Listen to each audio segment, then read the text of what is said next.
dear students, welcome back to my channel, that is The Educator. Today we are going to start our General English Speaking Part 22, in which we are going to learn about new topic that we will discuss about parts of speech in our English language, that how do we use them when we speak English with another person.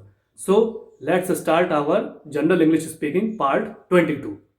So, dear students, today we are going to start our General English Speaking Part 22, and today we are going to start our new topic that we will discuss about parts of speech in our English language. So, let's start.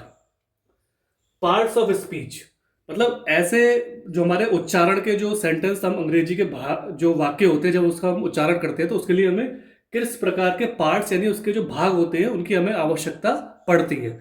तो आइए देखते हैं। Are categories of words that serve different functions in a sentence. तो ये एक प्रकार की category श्रेणी होती है शब्दों की जो बेसिकली एक अलग तरीके का रोल सर्व करती है, फंक्शन सर्व करती है इन ए सेंटेंस, एक वाक्य में। ठीक है। Understanding them is essential for effective communication. तो इसको समझना हमारे लिए अति आवश्यक है अगर हम एक बहुत ही अच्छा कम्युनिकेशन यानी वार्तालाप या हम लैंग्वेज के थ्रू बातचीत करना चाहते हैं, अपने संदेशों का आदान प्रदान करना चाहते हैं, कम्युनिकेट करना चाहते हैं, तो इसकी समझ हमारे लिए अति आवश्यक है। ठीक है।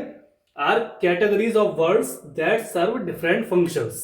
ये एक प्रकार के शब्दों की कैटेगरी है, उसका समूह है जो बेसिकली बहुत तरह के फंक्शंस को यानी जो भी वो फंक्शन करेगा उसको सर्व करता है इन ए सेंटेंस यानी वाक्य में। ठीक है। Understanding them is essential for effective communication. उसको समझना हमारे अच्छे वार्तालाप के लिए, अच्छे कम्युनिकेशन के लिए, संचार के लिए अति आवश्यक है। ठीक। अब आता है सबसे पहला पार्ट आता है नाउन्स। नाउन यानी संज्ञा। तो संज्ञा बेसिकली क्या होती है? तो noun is the name of a person, place और थिंग। तो नाउन जो आपकी हिंदी में हम संज्ञा बोलते हैं तो उसका बेसिकली यही मतलब होता है किसी इंसान का नाम, किसी स्थान का नाम या किसी वस्तु का नाम। ठीक है। Noun is the name of a person, place और थिंग। तो नाउन बेसिकली संज्ञा होती है किसी भी इंसान का नाम होना, ठीक है, किसी स्थान का नाम होना या किसी थिंग यानी वस्तु का नाम होना।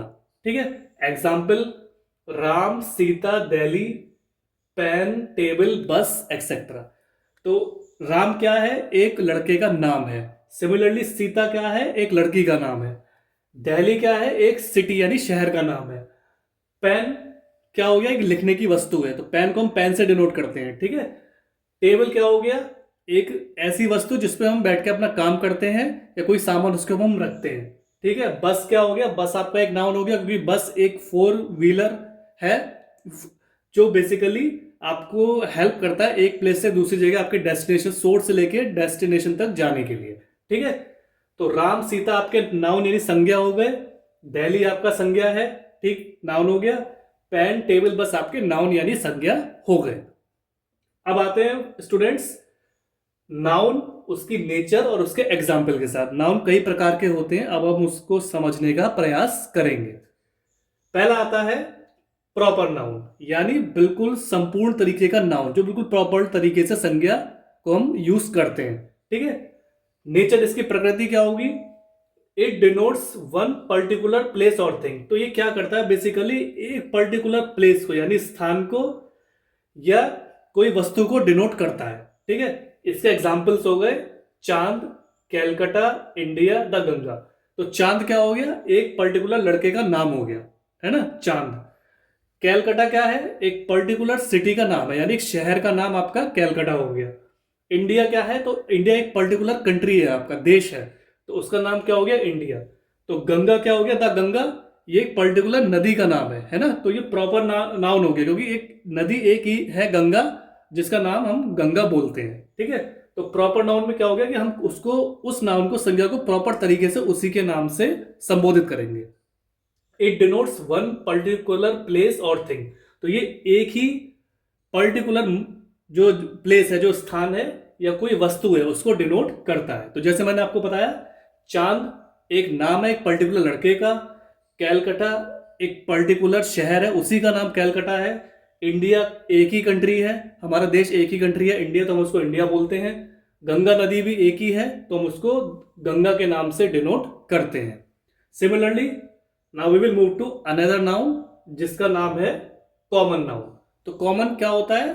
जो सब जगह मौजूद रहता है, जो कॉमन रहता है, ठीक है, तो उसको हम कहते हैं कॉमन नाउन यानी कॉमन संज्ञा। तो अब इसकी नेचर क्या रहेगी? It is the name given in common to every person और thing of the same class और काइंड। तो बेसिकली क्या होता है, एक प्रकार का ये नाम होता है जो कॉमनली मुख्यतः उन सभी को दिया जाता है, टू एवरी पर्सन और थिंग, एज ए हर व्यक्ति को या वस्तु को दिया जाता है जो जिनका क्लास बिल्कुल सेम होता है और वो एक प्रकार के होते हैं, ठीक है। तो इसका एग्जांपल आप देख सकते हैं, जैसे टेबल हो गया। टेबल क्या होती है? जैसे मैंने बताया, टेबल एक पर्टिकुलर आपका कॉमन नाउन हो गया, क्योंकि टेबल पे ही सारे काम आपके होते हैं। आप कहीं जाते हैं तो टेबल पे ही आपका सामान, बुक्स होंगी, कंप्यूटर होगा, सब चीजें आपकी टेबल पे होंगी, पेन होगा, पेंसिल होगा, या जो भी चीज होगी वो टेबल पर रहेगी, ठीक है। ग्लास क्या है? ग्लास आपका एक कॉमन नाउन है, क्योंकि ग्लास में ही आप मुख्यतः पानी पियोगे। आप कहीं जाओगे तो ग्लास में ही आप पानी पियोगे, कुछ भी आपको पीना होगा तो आप ग्लास के थ्रू ही पिएंगे। टाउन क्या हो गया? टाउन आपका एक तरह का एक शहर हो गया। तो शहर क्या है? कॉमन है, तो उस कॉमन टाउन सब जगह होंगे। आप अपने देश में कहीं भी जाओगे तो आपको एक हर राज्य का अलग अपना शहर होगा, तो वो टाउन कहलाएगा। किंग क्या हो गया? किंग आपका राजा हो गया। तो राजा, आपके राज्य का अलग अलग राजा हो सकते हैं, तो किंग क्या हो गया? आपका राजा, ठीक। तो कॉमन नाउन में क्या होता है? जो नाउन संज्ञा बेसिकली हर जगह कॉमन मुख्य रूप से पाई जाती है। Is the name given in common to every person, ये ऐसा नाम है जो बेसिकली मुख्यतः हर तरह के इंसानों को और वस्तुओं को दिया जाता है जिनका क्लास, जिनकी श्रेणी एक प्रकार की होती है, ठीक है। तो टेबल, ग्लास, टाउन और किंग, ये आपके कॉमन नाउन के एग्जाम्पल्स हो गए। अब हम आते हैं तीसरे नाउन की तरफ जिसका नाम है कलेक्टिव नाउन, ठीक है। कलेक्टिव नाउन मतलब सबको इकट्ठा करके जो संज्ञा बनती है, तो उसको हम बोलते हैं कलेक्टिव नाउन। नेचर, इसकी प्रकृति क्या होगी? डिनोट्स ए ग्रुप और collection of similar individuals considered as one complete whole. तो बेसिकली ये डिनोट करता है, संबोधित करता है अ ग्रुप और कलेक्शन ऑफ सिमिलर इंडिविजुअल्स, उन लोगों के समूह को या उन लोगों के गठजोड़ को, कलेक्शन को, जो इंडिविजुअल बिल्कुल समान होते हैं, ठीक है। कंसिडर्ड एज वन कंप्लीट हो, जिनको एक तरह से उनको कंसिडर किया जाता है पूरी तरह से एक यूनिट के समान, ठीक है। डिनोट्स ए ग्रुप और collection of similar individuals, basically संबोधित करता है उस ग्रुप को, उस श्रेणी को या उस कलेक्शन को, उन इंडिविजुअल्स का जो बेसिकली सिमिलर है, सेम है, और कंसिडर्ड एज वन, जो बेसिकली मुख्यतः एक माने जाते हैं, और कंप्लीट होल, जो बेसिकली पूरी तरह से एक माने जाते हैं, या होल पूरी तरह संपूर्ण माने जाते हैं, ठीक है। तो उससे एग्जांपल आता है आपका army, class, host, jury etcetera. तो आर्मी क्या हो गया? आपकी आर्मी जो होती है तो बॉर्डर पे आपकी रक्षा करती है, देश की रक्षा करती है। तो आर्मी क्या है? एक पूरी आर्मी है, उसके अंदर हर कैटेगरी के जवान, फौजी उसके अंदर शामिल होंगे, तो पूरी आपकी वो आपकी आर्मी हो गई। तो वो क्या हो गया? कलेक्टिव नाउन हो गया, सबका कलेक्शन आर्मी के अंदर हो गया, चाहे वो किसी भी श्रेणी का हो, लेकिन उसका क्या होगा? अगर उसने आर्मी का उसमें आया हुआ है तो वो आर्मी का ही माना जाएगा, ठीक है।